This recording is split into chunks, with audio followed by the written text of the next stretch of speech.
സ്നേഹവും വാത്സല്യവും ഒരു താളമായി നമ്മുടെ ആത്മാവിൽ നിറയ്ക്കുന്നവയാണ് താരാട്ടുപാട്ടുകൾ. കാലവും ദേശവും ഭാഷയും മാറിയാലും അമ്മ എന്ന ഉണ്മയെ നമുക്ക് വ്യക്തമാക്കി തരും ഓരോ താരാട്ടുപാട്ടും. താരാട്ടുപാട്ടിൻ്റെ മധുര നിമിഷങ്ങളിലൂടെ ആദ്യഗാനവുമായി നമുക്ക് മുന്നിലെത്തുന്നു ഫാത്തിമ ഫിദ.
ഫിദക്കുട്ടി, ചേച്ചി, നമുക്ക് ആർക്കും നിർവചിക്കാൻ പറ്റാത്തൊരു സ്നേഹമാണ് അമ്മയുടെ, അല്ലേ? ഈ പാട്ട് സെലക്ട് ചെയ്ത് തന്നതാരാ? ഇക്കാക്കയാണ്. ഓർമ്മയുണ്ടോ ഉമ്മ എങ്ങനെയാ പാട്ട് പാടി തരാറുണ്ടോ? ഉമ്മ ചെറുപ്പത്തിൽ പാട്ട് പാടി തരാറുണ്ട്. ആണോ? പാടി ഉറക്കിയിട്ടൊക്കെ ഉണ്ട്. ഇപ്പം ഫിദക്കുട്ടിക്ക് എന്താ അമ്മയെ കുറിച്ചിട്ട് പറയാനുള്ളത്? എൻ്റെ ഉമ്മ ഭയങ്കര ചെറുപ്പത്തിലെ കഥകളൊക്കെ ഞങ്ങൾക്ക് പറഞ്ഞുതരും. ഉമ്മ ജീവിച്ച സാഹചര്യങ്ങളൊക്കെ പറഞ്ഞുതരും. അപ്പോൾ അത് കുറേ വഴികാട്ടിയായിട്ടുണ്ട് ശരിക്കും. ഓഹോ. പിന്നെ പിന്നെ ചീത്ത പറയോ? ചീത്ത പറയും, പക്ഷെ ഒരു മയത്തിലൊക്കെ പറയാറുള്ളൂ, അല്ലേ? കുർത്തക്കേട് കാണിച്ചാൽ ചീത്ത പറയും. ചീത്ത പറയണല്ലോ. വലിയ കുർത്തക്കേട് ഉണ്ടായിരുന്നോ? ഇല്ലാന്നാ പറഞ്ഞേ. ഓക്കെ. അപ്പോൾ ഒരു വഴികാട്ടിയായിരുന്നു ഉമ്മ എന്ന് പറഞ്ഞു. ഇനി എന്താ പറയാനുള്ളത്? ഇത്രയൊക്കെ തന്നെയാണ്, അല്ലേ? ശരിക്കും ഈ ഒരു സോങ് നമുക്ക് ഫിദക്കുട്ടിയുടെ ഉമ്മയ്ക്ക് വേണ്ടിയും അതുപോലെ തന്നെ ലോകത്തിലുള്ള എല്ലാ അമ്മമാർക്കും വേണ്ടി ഡെഡിക്കേറ്റ് ചെയ്യാം. ഓക്കെ. ഇനി പാട്ടിനെ കുറിച്ച് എന്ത് തോന്നി പാടി കഴിഞ്ഞപ്പം? കുഴപ്പമില്ല. എന്നാലും നമുക്ക് ചോദിച്ചു നോക്കാം. പാട്ടിൻ്റെ ഡീറ്റെയിൽസ് ഒക്കെ അറിയോ? ഇത് രഹനത്തെയാണ് പാടിയത്. അപ്പം എഴുതിയത് ഹാജ മൊയ്ന സാറാണ്. ഓക്കെ. രഹനത്തയുടെ മുന്നിലിരുന്ന് ഈ പാട്ട് പാടുമ്പം പേടിയുണ്ടായിരുന്നോ?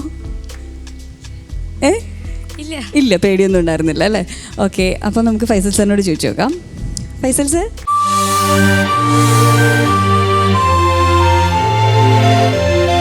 താരാട്ടുപാട്ടെന്ന് പറയുന്നത് നമ്മുടെ കണ്ണൂർ കാസർഗോഡ് ജില്ലയിൽ, ഇപ്പോൾ ഫിദ കണ്ണൂരുകാരിയാണ്, ഇപ്പോഴും വളരെ സജീവമാണ്. ഒരു കുട്ടി ജനിച്ചാൽ ആ കുട്ടിയെക്കുറിച്ച്, ആ കുട്ടിയെ സ്നേഹിക്കുന്നവരൊക്കെ പേരുകളൊക്കെ വെച്ചുകൊണ്ട്, അല്ലെങ്കിൽ ബന്ധുക്കളുടെ പേരുകൾ വെച്ചുകൊണ്ട് കാസറ്റ് ഇറക്കുക, പാട്ട് ഇറക്കുക, അങ്ങനെ ജീവിക്കുന്ന എഴുത്തുകാർ, സംഗീത സംവിധായകരൊക്കെ ഉണ്ട് അവിടെ.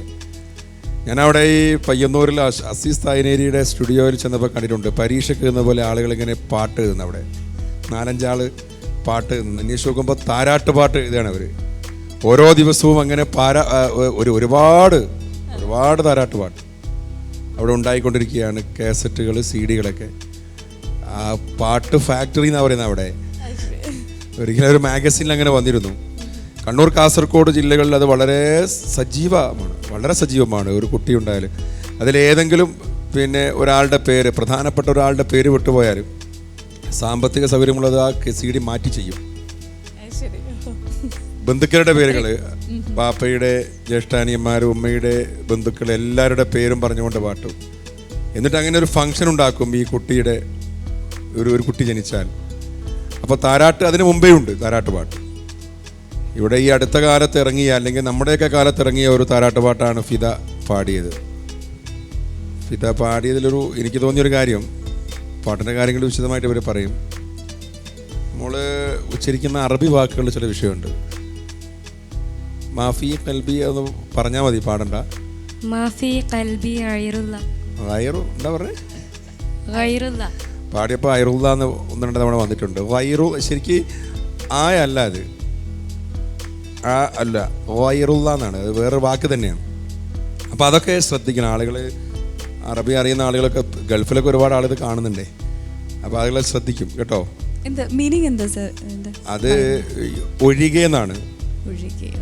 അള്ളാഹു ഒഴികെ മറ്റൊന്നും എൻ്റെ ഹൃദയത്തിലില്ല.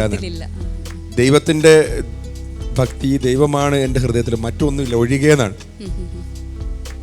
ദൈവം ഒഴികെ മറ്റൊന്നും ഇല്ല എന്നാണ് പറയുന്നത്. അപ്പോൾ അത് ശ്രദ്ധിക്കണം.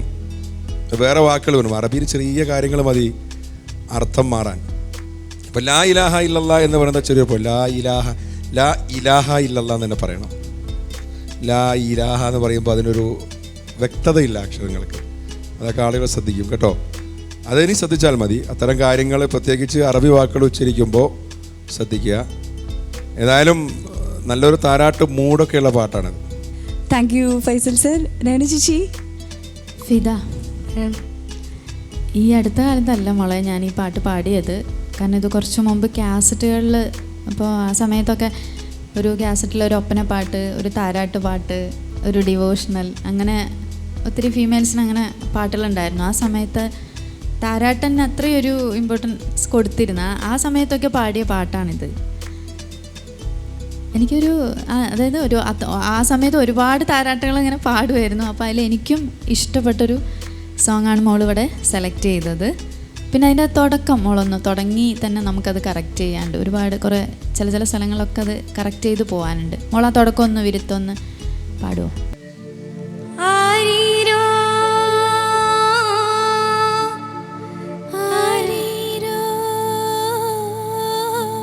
അതായത് താരാട്ട് നമ്മൾ പാടുമ്പോൾ നമുക്ക് എത്രയും സോഫ്റ്റായിട്ട് കൊടുക്കാൻ പറ്റുമോ പാടാൻ പറ്റുമോ അത് തന്നെയാണ് താരാട്ടിൽ. അതിലൂടെ തന്നെ നമ്മൾ സോഫ്റ്റും ഫീലും അങ്ങനെയാണ് താരാട്ടിൽ. അതിലൊരു സംഗതികൾ കൂടുതൽ പോവാനേ വേണ്ട. കാരണം എന്തായാലും നമ്മൾ കുട്ടീനെ ഒരിക്കലും ഞെട്ടിപ്പിച്ചിട്ട് നമുക്ക് താരാട്ടുണ്ടല്ലോ. അപ്പോൾ അതാണ്. അപ്പോൾ സംഗതികളൊക്കെ അധികം കുറവ് തന്നെ ആയിരിക്കും താരാട്ടിൽ വരിക കേട്ടോ. കാരണം മോളൊക്കെ ഇനി ഒരുപാട് ഇപ്പം നേരത്തെ ബജീൻ്റെ അടുത്ത് പറഞ്ഞു, ഞാൻ അമ്മയുടെ കാര്യങ്ങളൊക്കെ കുറേ പറഞ്ഞു. അപ്പോൾ കൊച്ചായിട്ടേ ഉള്ളൂ, ഇപ്പം 8ാം ക്ലാസ്സിലല്ലേ പഠിക്കുന്നത്. അപ്പോൾ ആയിട്ടേ ഉള്ളൂ. അപ്പോൾ നമ്മളെ ഈ ശബ്ദം അപ്പോൾ നമുക്ക് ഇനിയും പാട്ടുകളൊക്കെ ഓരോ സ്റ്റൈൽ ഓഫ് സോങ്സ് ഉണ്ടാവില്ലേ.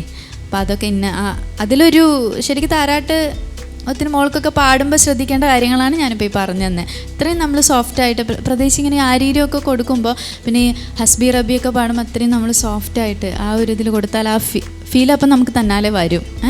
പിന്നെ ചില സ്ഥലത്ത് 7ാം ബഹറിൻ്റെ അക്കരെ എങ്ങൊക്കെ പാടിയില്ലേ, അതിൽ 2 സംഗതിയൊക്കെ അതൊക്കെ മോള് നന്നായിട്ട് പാടി കേട്ടോ.